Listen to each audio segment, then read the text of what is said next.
ప్రేమ్ సాగర్ రావు వ్యాఖ్యలపై స్పందించారు ఎమ్మెల్యే వివేక్ వెంకటస్వామి. కాంగ్రెస్ పార్టీలోకి తాను స్వతహాగా రాలేదు అన్నారాయన. కాంగ్రెస్ బలోపేతం కోసం రాహుల్ గాంధీ, రేవంత్ రెడ్డి తనను ఆహ్వానించారు అన్నారు. మంత్రి పదవి కావాలని అందరికీ కోరుకుంటుంది అన్నారు వివేక్. ప్రేమ్ సాగర్ రావు ఆయన ఆవేదన ఏంటో ఆయన చెప్పుకున్నారు అన్నారాయన. నేను రాలేదు పార్టీలో. రేవంత్ రెడ్డి గారి వారి స్వయంగా ఇంటికి వచ్చి ఆహ్వానించి రాహుల్ గాంధీ గారు పిలుస్తున్నారు. మీరు రావాలి, మీరు ఎప్పుడు కూడా మీరు వేరే పార్టీలో ఉన్నప్పటికీ కూడా నేను ఎప్పుడు కాంగ్రెస్ పార్టీని కాంగ్రెస్ వ్యతిరేకంగా ఎప్పుడు కూడా మాట్లాడలేదు. ప్రేమ్ సాగర్ గారు కమెంట్ చేస్తున్నారు, వారి ఇష్టము, వారి ఏదైతే ఆవేదన ఉందో వారి ఎక్స్ప్రెస్ చేస్తున్నారు. దాంట్లో తప్పేం లేదు.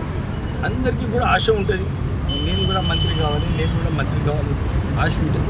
వారు ఆ దిశలో మాట్లాడి ఉండొచ్చు.